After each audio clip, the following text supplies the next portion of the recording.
Coach, thanks so much for taking time to join us as we take a look back at the last couple of weeks for the Choctaws. It's been a tough couple of weeks. The Choctaws have lost 4 in a row, and this last road trip playing West Florida and then league leader Valdosta, I think everybody just saw how tough it is to win in this league, especially on the road. Well, it's been tough, Reed, for us to win, period. And the league is as good as I've ever seen it on the men's side. Just every night, you got a challenge ahead of you. The team's just really, really good offensively, and that presents a big challenge for us at this point.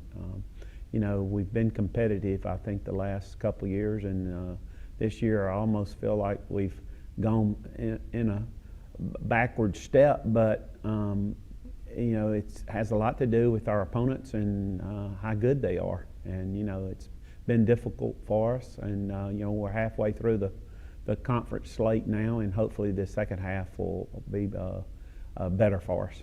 It is such a tough league, and as a team and as individual players, you can't afford to just stand still. You got to get better all the time, and I think we've seen some of that from some of the guys, especially Stacey Mack over the last several games. He's scored in double figures in 7 straight. We're finally starting to see his full potential realized for this team. Well, we need him to, and we need all our players to do more. And we met yesterday and had a heart-to-heart meeting with our players and really let them tell us what they were feeling and thinking. And I think it was a very productive meeting. We'll see.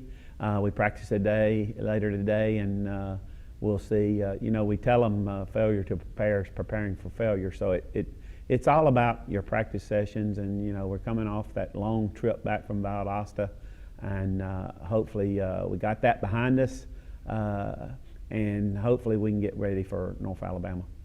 Well, sometimes it takes fresh faces and new eyes to see things, and you've got a couple of newcomers in Brandon Boston, the freshman from Pearl, and Xavier Dillon, the sophomore from Tylertown, who have come in and not just been on the bench, they've contributed.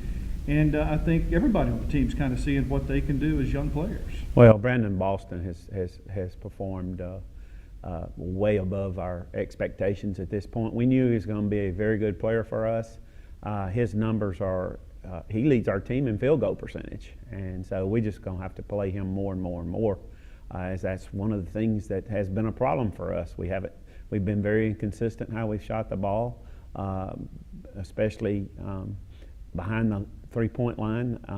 The game of basketball has changed so much from what it was, say, even 10 years ago with the three-pointer now, and everybody is either driving, getting the basketball to the rim, or shooting threes, and there's not a whole lot of in between. And we haven't, our team's shooting around 30% from the three-point line, and obviously, a lot of the better teams are shooting 40 or better.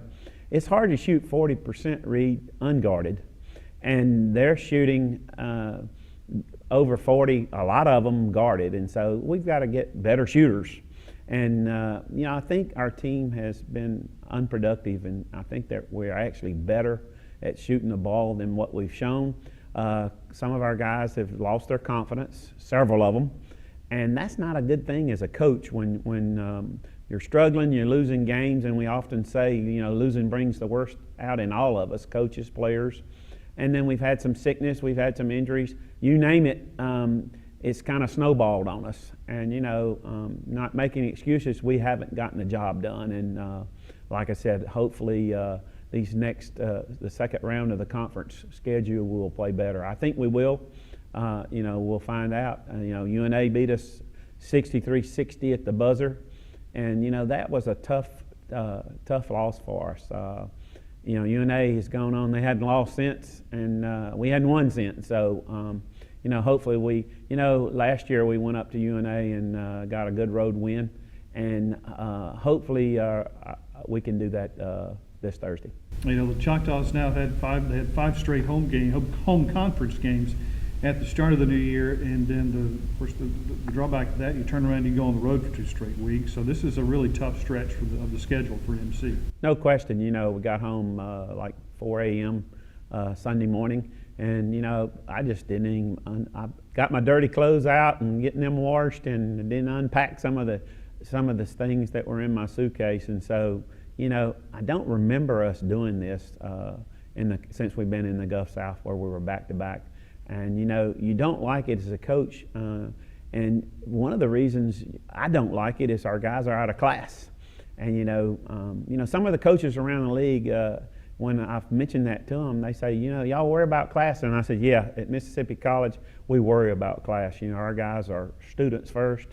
And, we like it that way. They're here. They're not like we're sending them to the NBA. We're trying to get them educated and get them to graduate on time. And so, that's difficult for them to be gone like they are. But, we're going to make the best of the situation. It is what it is. We don't make the conference schedule. I get questioned on it as if I did it. And, I take the schedule that's sent out by the conference office. And, it's not perfect for anybody. When you have as many teams in the league as we do, it's hard to get a schedule that fits everybody. And so you're going to have good and bad. It was nice to have those home games. Unfortunately, we didn't win as many of them as we would certainly like to. But hopefully, last year we had a better record on the road in the conference than we did at home, and that hadn't proved to be correct this year. But hopefully, we're going to get going the second half. Well, despite the rough start, only 4 games back of what would be a postseason spot. They take the top 8 in the league, and so a lot of basketball left to play, and there's a lot of time to make up that ground. Well, there's no question, and I keep telling our team that, and they look at me like, Coach, we're losing. We're not where we want to be, and I keep saying, we're 3 out of being in the tournament. You just got to get there. You can't win the tournament if you're not there, and obviously we're eligible this year to make the tournament, and that's certainly one of our goals. We got to start winning, and we don't have our backs against the wall. I can't keep saying it and can't keep preaching it if we keep losing, because it won't be a fact. But right now, we're not out of the race, and until we're out of the race mathematically, which that will be a while, with 11 games left. And so, there's a lot of basketball to be played, and, we need to get healthy. We've had a few injuries here or there. We've had some sickness on our team, and I'm sure all teams, basketball teams, go through this. It just seems like we've had the wrong people hurt, the wrong people sick. And, hopefully yesterday we appeared to be on the mend. And psychologically, I hope that our team will realize the opportunity that we do have. It's not because our coaches hadn't preached that to them, and we've continued to work and encourage and love and hug. And, I don't know any other way to do it. That's worked for me in the past. It's not working now. But, we're going to make a few changes offensively and defensively before we get to UNA on Thursday night, and hopefully we'll see a benefit from those changes. Coach, we appreciate your time. Thanks so much. Well, thank you for having me, and it's great to have you back, and hopefully you'll bring us some luck. We certainly need it. Try my best. Thanks. Thank you.